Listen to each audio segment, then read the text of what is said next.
ઉત્સવ પ્રેમી આદિવાસી પ્રજા છે, એક જ કલરના કપડાં પહેરી નાચગાન કરે છે, ત્યારે શું કહેશો? બસ અમારે આજે આનાથી આ ચાલતો આવતો એક દિવાસાનો પર્વ છે.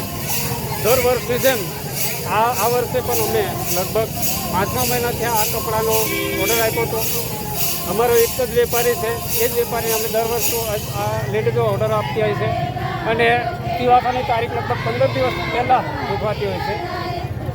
દર વર્ષની જેમ અમે આ દિવાસાનો પર્વ ઉજવી રહ્યા છે અને આ વિસ્તારમાં લગભગ 40થી 50 ગામના લોકો સગા સંબંધીઓ બધા આવીને એક જગ્યાએ ભેગા થઈ આ પર્વને મનાવી રહ્યા છે.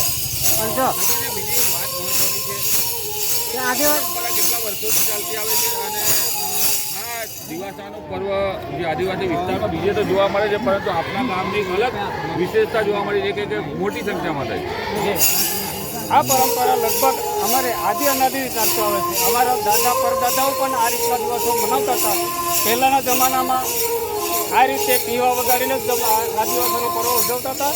આજે પણ એ અમારી જે જૂની સંસ્કૃતિ હતી એ ટકાવી રાખવા માટે અમે આદિવાસીના નાતે આ પર્વને દર વર્ષે ઉજવી રહ્યા છે અને અમારી આ પર્વ કાયમ માટે ચાલતો રહેશે.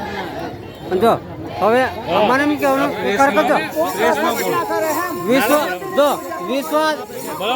વિશ્વ આદિવાસી દિવસ છે. વિશ્વ આદિવાસી દિવસ છે આજે, પણ આજે હવે કુકરદામાં હવે આજે તહેવાર છે એના માટે હું કહેતો કુકરદા ગામમાં દર વર્ષની જેમ દિવાસાનો પર્વ માનવી રહ્યા છે ત્યારે અમે આ એક ડ્રેસનો સીવડાવ્યા છે. એ લેડીઝો 5મા મહિનાથી એક જ વેપારી હોય એને ઓર્ડર આપતી હોય છે અને દિવાસો હંમેશા 2 મહિના અગાઉની તૈયારી થતી હોય અને દિવાસાની તારીખ 15 દિવસ પહેલાં નક્કી થાય.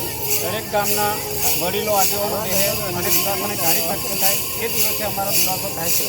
આ પર્વ અમે આજે અનાદિથી અમારા જો વડવાઓ હતા એ લોકો આ દિવસોને મનાવતા આવ્યા છે. અમારી જે આદિવાસીની સંસ્કૃતિ ટકાવી રાખવા માટે આ દિવસોનો પર્વ અમે પણ ઉજવી રહ્યા છે. અમારા જે આવનારી પેઢી પણ આ દિવસોને ઉજવતા રહેશે એવો અમે આશા રાખીએ છીએ. પણ સમાજ ઉત્સવ પ્રેમી છે, આ એક ઉત્સવ છે, કેટલા કલાક ચાલે છે ઉત્સવને? આ એક આદિવાસી સમાજને ઉત્સવ પ્રેમી હોય લગભગ આ ઉત્સવ ઓછામાં ઓછા 10 કલાક ચાલશે. જો વિશ્વ આદિવાસી દિવસ હતો અને વિશ્વ આદિવાસી દિવસમાં લગભગ 9મી ઓગસ્ટમાં તમે કેમ તહેવાર આવ્યો? 9મી ઓગસ્ટને પતી ગયેલા અલગ વસ્તુ છે. જો મિત્રો રફીક જેનો વાળો છે અને એના માટે 9મી ઓગસ્ટમાં તહેવાર કેમ રાખ્યો એમ કુકરદામાં?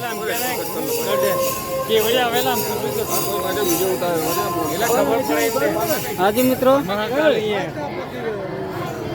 જો મિત્રો હવે 9મી ઓગસ્ટ હવે કેમ ઉજવવાની